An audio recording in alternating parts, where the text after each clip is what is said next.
हिंद साथियों, कैसे हो आप सब। उम्मीद करता हूँ ठीक होंगे और अपनी तैयारी काफ़ी अच्छे से कर रहे होंगे, क्योंकि ये सिलसिला चल रहा है किसका, पटवारी परीक्षा का।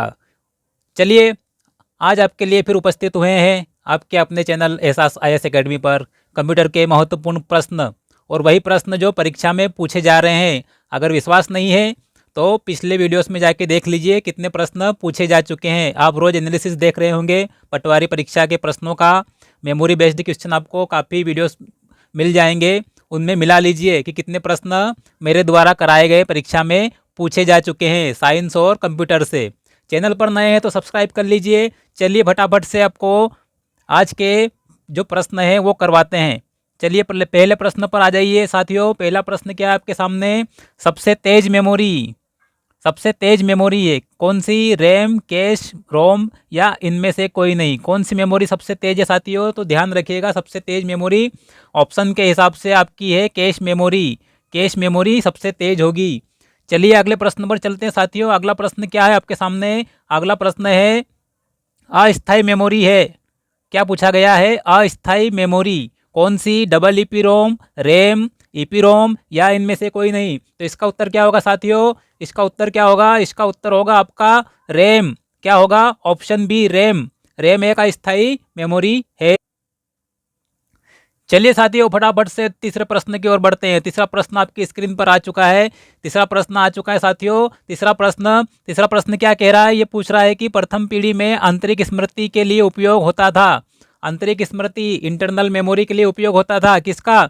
इसका राइट आंसर क्या होगा साथियों, इसका राइट आंसर होगा चुंबकीय ड्रम का, ऑप्शन ए चुंबकीय ड्रम का प्रयोग होता था। कौन सी पीढ़ी में साथियों, ध्यान रखिएगा, प्रथम पीढ़ी में चुंबकीय ड्रम का प्रयोग होता था किसके लिए, आंतरिक स्मृति के लिए। चलिए अगले प्रश्न पर, क्वेश्चन नंबर 4 पे चलिए साथियों। क्वेश्चन नंबर 4, प्रथम पीढ़ी में भंडारण के लिए उपयोग होता था। क्या पूछा गया है, प्रथम पीढ़ी में भंडारण के लिए उपयोग होता था, स्टोरेज के लिए।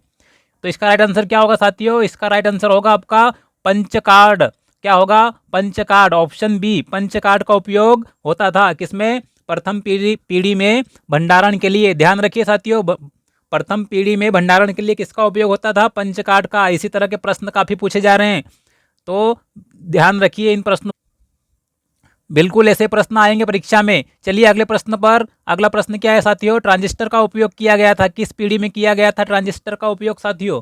ट्रांजिस्टर का उपयोग किस पीढ़ी में हुआ था।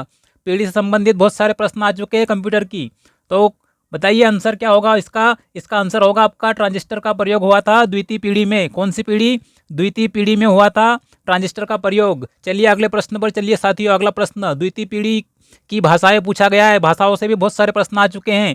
द्वितीय पीढ़ी की भाषाएं हैं, कौन सी भाषाएं पहचानना है आपको। क्या होगा आपका आंसर, इसमें होगा कोबोल और फोर्ट्रॉन। क्या है, ये दोनों ही क्या है, द्वितीय पीढ़ी की भाषाएं हैं। तो आपका आंसर होगा ऑप्शन सी। और लिस्प कौन सी पीढ़ी की है, लिस्प कौन सी पीढ़ी की भाषा है, इसकी कमेंट करके बताइएगा आप। चलिए अगले प्रश्न पर, इसका फुल फॉर्म लिस्ट प्रोसेसिंग होता है। चलिए अगले प्रश्न पर आ जाइए साथियों। अगला प्रश्न आपकी स्क्रीन पर है।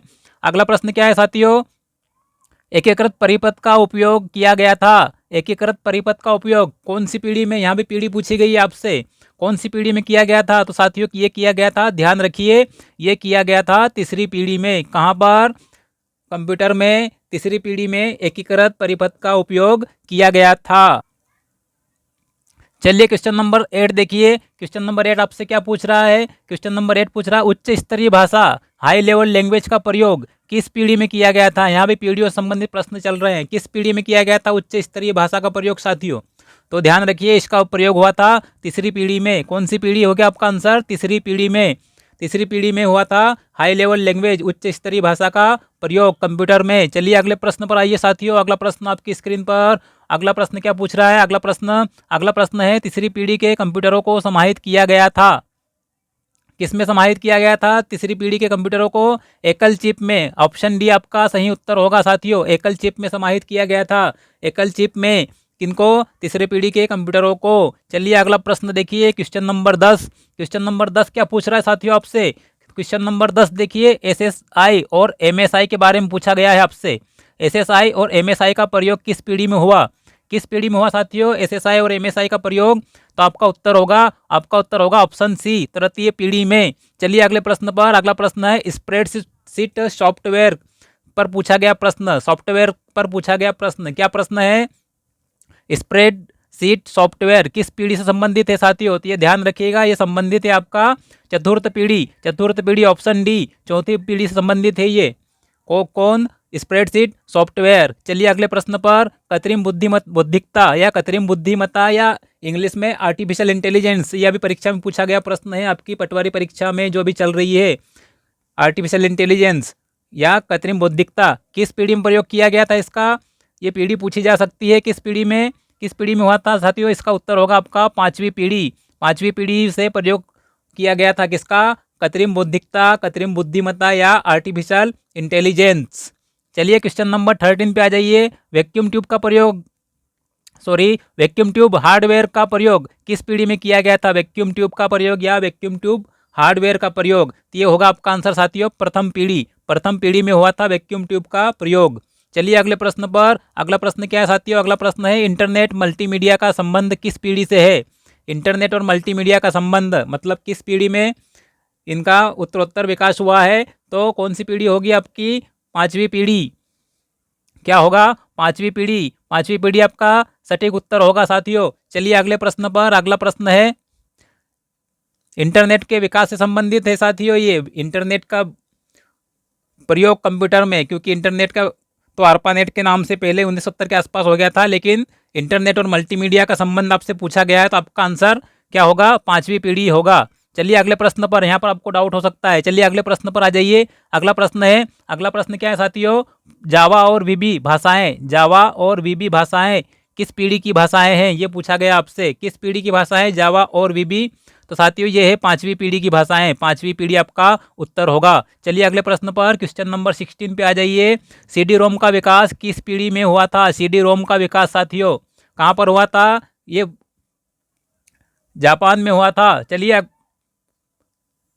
क्या सॉरी छोड़िए उसको, कहाँ पर हुआ था? CD रोम का ये देखिए कौन सी पीढ़ी में उपयोग हुआ था या प्रयोग आरंभ हुआ था। क्या होगा इसका राइट आंसर साथियों? इसका राइट आंसर होगा पांचवी पीढ़ी, ऑप्शन डी होगा आपका सही उत्तर। चलिए अगले प्रश्न पर आइए। अगला प्रश्न क्या है? अगला प्रश्न है VLSI तकनीकी पर आधारित कंप्यूटर थे, कौन से कंप्यूटर थे, किस पीढ़ी के? आपको ये बताना है कौन सी पीढ़ी कंप्यूटर थे। VLSI very large scale integration, VLSI किस पे, कौन सी पीढ़ी कंप्यूटर थे साथियों? ये थे चौथी पीढ़ी, ऑप्शन डी आपका उत्तर होगा साथियों, ऑप्शन डी, ऑप्शन डी उत्तर होगा 17 का। चलिए अगले प्रश्न पर, अगला प्रश्न है सी प्रोग्रामिंग भाषा का विकास संबंधित है। क्या पूछा गया है? सी प्रोग्रामिंग भाषा का विकास संबंधित है किस पीढ़ी से? पहली, दूसरी, तीसरी या पांचवी पीढ़ी? तो इसका सही आंसर क्या होगा साथियों? इसका सही आंसर होगा आपका तीसरी पीढ़ी। क्या होगा? तीसरी पीढ़ी, तीसरी पीढ़ी संबंधित है सी प्रोग्रामिंग भाषा का विकास। चलिए क्वेश्चन नंबर 19 पे आइए साथियों। क्वेश्चन नंबर 19 क्या पूछ रहा है? VLSI में प्रोग्रामिंग के लिए किस भाषा का प्रयोग किया जाता है? तो ये आपका होगा उच्च स्तरीय भाषा, उच्च स्तरीय भाषा होगा साथियों, उपयुक्त दोनों नहीं होगा। असेंबली एक लो लेवल लैंग्वेज है, इसलिए आपका ऑप्शन बी सही उत्तर होगा। चलिए साथियों अगला प्रश्न देखिए। अगला प्रश्न क्या पूछ रहा है? डाटाबेस सॉफ्टवेयर का संबंध किस पीढ़ी से है? डाटाबेस सॉफ्टवेयर का संबंध और पीढ़ी पूछी गई है, किस पीढ़ी से है? तो ये आपका आंसर होगा चौथी पीढ़ी, चौथी पीढ़ी संबंधित है डाटाबेस सॉफ्टवेयर साथियों, ध्यान रखिएगा। चलिए अगले प्रश्न पर आइए। अगला प्रश्न है मशीन भाषा को असेंबली भाषा से प्रतिस्थापित किया गया था किस पीढ़ी में? किस पीढ़ी में प्रतिस्थापित कर दिया गया था मशीन भाषा को असेंबली भाषा से? तो ये आपका आंसर होगा दूसरी पीढ़ी या द्वितीय पीढ़ी में। चलिए क्वेश्चन नंबर 22 पे आइए। क्वेश्चन नंबर 22 क्या पूछ रहा है आपसे साथियों?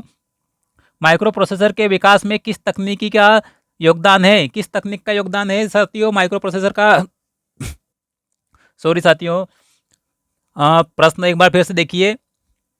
माइक्रो प्रोसेसर के विकास में किस तकनीक का सर्वाधिक योगदान है? क्या पूछा गया है? माइक्रो प्रोसेसर के विकास में तकनीकी का योगदान कौन सी तकनीक होगी? Option B VLSI very large scale integration. चलिए अगले प्रश्न पर आइए। अगला प्रश्न क्वेश्चन नंबर 23, सबसे तेज गति और कम मूल्य वाले कंप्यूटरों का निर्माण किस पीढ़ी में हुआ था, संभव हुआ था? क्या पूछा गया है? तेज गति एवं कम मूल्य वाले कंप्यूटरों का निर्माण किस पीढ़ी में संभव हुआ था? किस में हुआ था साथियों? ये हुआ था आपका चौथी पीढ़ी में। आपका आंसर होगा चौथी पीढ़ी, चौथी पीढ़ी में हुआ था तेज गति और कम मूल्य वाले कंप्यूटरों का विकास संभव। चलिए आगे बढ़िए, अगला प्रश्न है समानांतर प्रोसेसिंग का प्रयोग हुआ था, किस पीढ़ी में हुआ था साथियों? समानांतर प्रोसेसिंग का प्रयोग ये हुआ था आपका पांचवी पीढ़ी में हुआ था समानांतर प्रोसेसिंग का प्रयोग। चलिए आगे बढ़िए, एलएसआईसी की जगह वीएलएसआई का प्रयोग प्रारंभ हुआ था। क्या पूछा गया है? एलएसआईसी की जगह वीएलएसआई का प्रयोग प्रारंभ हुआ था। कब हुआ था साथियों? ये हुआ था आपका चौथी पीढ़ी में। कब हुआ था? चौथी पीढ़ी। आपका उत्तर होगा चौथी पीढ़ी में हुआ था। चलिए आगे बढ़िए, अगला प्रश्न क्वेश्चन नंबर 26 पूछा, क्या पूछ रहा आपसे? ये पूछ रहा है इनाइक और यूनिवेक किस पीढ़ी के उदाहरण है? इजी क्वेश्चन होगा आपके लिए, ये आपका है प्रथम पीढ़ी। ऑप्शन ए इसका सही उत्तर होगा। ध्यान रखिए, ऑप्शन ए के उदाहरण थे किसके? प्रथम पीढ़ी के, यूनिवेक और इनैक। चलिए अगले प्रश्न पर आइए, क्वेश्चन नंबर 27 देखिए। क्वेश्चन नंबर 27 क्या पूछ रहा है? किस पीढ़ी के कंप्यूटरों को ट्रांजिस्टर कंप्यूटर भी कहते हैं? किसको कहते हैं? किस पीढ़ी कंप्यूटरों को ट्रांजिस्टर कंप्यूटर कहते हैं साथियों? तो ये बिल्कुल ध्यान रखिएगा इसको, ये आपका होगा उत्तर द्वितीय पीढ़ी। ऑप्शन डी उत्तर होगा द्वितीय पीढ़ी को। चलिए अगले प्रश्न पर, अगला प्रश्न है यूएलएसआई माइक्रो प्रोसेसर आधारित है, किस पीढ़ी पर आधारित है ये, या किस पीढ़ी में विकसित किया गया है? तो ये आपका होगा पांचवी पीढ़ी। ऑप्शन डी आपका सही उत्तर होगा, पांचवी पीढ़ी में। चलिए क्वेश्चन नंबर 29 क्या पूछ रहा है साथियों? 29 में है जॉन मुस्ली ने निर्माण किया था। किसका निर्माण किया था जॉन मुस्ली ने? प्रथम डिजिटल कंप्यूटर बनाया था इसने। क्या बनाया था? प्रथम डिजिटल कंप्यूटर। ध्यान रखिए साथियों, बिल्कुल ऐसे प्रश्न बिल्कुल आ रहे हैं परीक्षा में। चलिए अगले प्रश्न पर आइए, सबसे तेज स्मृतियों का सही क्रम पूछा गया है। तो सबसे तेज, उसके बाद कम तेज, उससे कम तेज, क्या क्रम होगा इसका? इसका सही क्रम होगा, पहले रजिस्टर आता है, फिर कैश स्मृति और फिर रैम की बारी आती है। तो आपका आंसर होगा ऑप्शन ए, सही क्रम यही होगा। चलिए अगले प्रश्न पर, अगला प्रश्न है बाह्य स्मृति का प्रकार नहीं है, मतलब कौन सा इसमें से बाहरी स्मृति या बाह्य स्मृति का प्रकार नहीं है? तो क्या होगा आपका? रजिस्टर। क्या आंसर होगा साथियों आपका? रजिस्टर। रजिस्टर बाह्य स्मृति नहीं है, आंतरिक स्मृति में आता है, प्राथमिक स्मृति में। चलिए अगले प्रश्न पर, अगला प्रश्न है वार्म डिस्क कहा जाता है। वार्म डिस्क साथियों, वार्म डिस्क किसे कहा जाता है? तो ये कहते हैं सीडी रोम को। ऑप्शन ए आपका सही उत्तर होगा, वार्म डिस्क। चलिए अगले प्रश्न पर आइए, अगला प्रश्न क्या है साथियों आपके सामने? क्वेश्चन नंबर 33, मुख्य मेमोरी तथा प्रोसेसर के मध्य, क्या पूछा गया है? मुख्य मेमोरी तथा प्रोसेसर के मध्य गति अवरोध को दूर करना किसका कार्य है?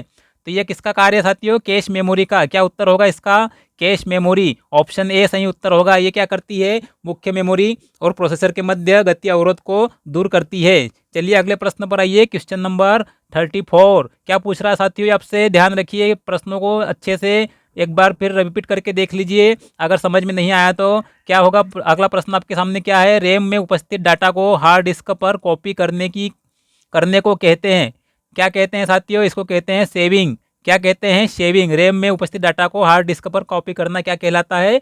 शेविंग। ध्यान रखिए साथियों। चलिए अगले प्रश्न पर आइए, क्वेश्चन नंबर 35, रोम का प्रकार नहीं है। रोम के 3 प्रकार होते हैं, यहाँ पर आपको एक चौथा प्रकार दिया गया है, तो क्या होगा? सीपी रोम का प्रकार नहीं है। पी रोम, ईपी रोम, डबल ईपी रोम, ये क्या है? ये रैम के प्रकार है, बिल्कुल ध्यान रखिए इस बात को। चलिए अगले प्रश्न पर, क्वेश्चन नंबर 36 क्या पूछ रहा है? ओटीपी चिप कहा जाता है। ओटीपी चिप किसको कहते हैं? ऑप्शन है रैम रोम पी रोम। तो क्या आंसर होगा इसका? पी रोम को कहते हैं। क्या? पी रोम को ओटीपी चिप भी कहते हैं। क्या कहते हैं साथियों? ध्यान रखिए, ओटीपी चिप अगर पूछा जाए तो पी रोम को कहते हैं। चलिए अगले प्रश्न पर, गैर परिवर्तनशील स्मृति है या मेमोरी है? कौन सी है गैर परिवर्तनशील? तो ये आपका उत्तर होगा रोम। रोम क्या है? गैर परिवर्तनशील मेमोरी है, रीड ओनली मेमोरी। चलिए अगले प्रश्न पर आइए, अगला प्रश्न क्या पूछ रहा साथियों? ये पूछ रहा है आंतरिक स्मृति के उदाहरण है। कैश स्मृति हाँ, रैम हाँ, रोम हाँ। तो क्या आंसर होगा आपका? आपका उत्तर होगा सभी। उपरोक्त सभी क्या है? आंतरिक स्मृति के उदाहरण है साथियों। चलिए अगले प्रश्न पर आइए साथियों, फटाफट से। क्या प्रश्न पूछा जा रहा है आपसे? अगला प्रश्न है सीपीयू में आंतरिक स्टोरेज के लिए क्या होता है? सीपीयू में आंतरिक स्टोरेज के लिए क्या होता है? सीपीयू में साथियों, सीपीयू में होता है रजिस्टर। ऑप्शन डी आपका सही उत्तर होगा। क्या है ये? रजिस्टर, जो सीपीयू में आंतरिक स्टोरेज के लिए होता है। चलिए अगले प्रश्न पर, एएलयू का पूर्ण रूप पूछा गया है। एएलयू का पूर्ण रूप क्या है? पूर्ण रूप भी पूछे जा रहे हैं परीक्षा में। अब देख रहे होंगे वीडियोस में आपको बताए जा रहे हैं जो प्रश्न साथियों द्वारा इकट्ठे करके, तो आप उनमें देख रहे होंगे कि फुल फॉर्म पूछे जा रहे हैं। तो ALU का फुल फॉर्म क्या होता है? Arithmetic logic unit. Option A आपका सही उत्तर होगा इसका। चलिए अगले प्रश्न पर 41 पे आ जाइए साथियों। 41 में क्या है? Index hall. इंडेक्स हॉल किससे संबंधित है? तो ये संबंधित होता है आपका किससे? फ्लॉपी डिस्क से। ऑप्शन बी आपका सही उत्तर होगा। चलिए अगले प्रश्न पर क्वेश्चन 42 क्या पूछ रहा है आपसे साथियों? क्वेश्चन 42 कंप्यूटर की आधार स्मृति कहलाती है। कौन कहलाती है साथियों? ये रैम होती है। ध्यान रखिए, ध्यान रखिए, रैम को क्या कहते हैं? कंप्यूटर की आधार स्मृति।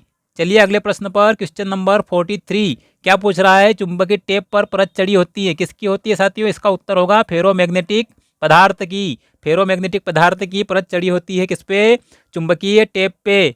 चलिए क्वेश्चन नंबर 44 ईपीरोम। ईपीरोम में प्रोग्रामिंग करने की प्रक्रिया को क्या कहते हैं या क्या कहलाती है? ईपीरोम में प्रोग्रामिंग की प्रक्रिया, ईपीरोम में प्रोग्रामिंग की प्रक्रिया साथियों कहलाती है, ध्यान रखिए, ये है बर्निंग। क्या है? बर्निंग कहलाती है। चलिए अगले प्रश्न पर क्वेश्चन नंबर 45 डबल ईपीरोम को और क्या कहा जाता है? मतलब डबल ईपीरोम को और क्या कहते हैं? तो इसे फ्लैश मेमोरी भी कहते हैं। क्या कहते हैं?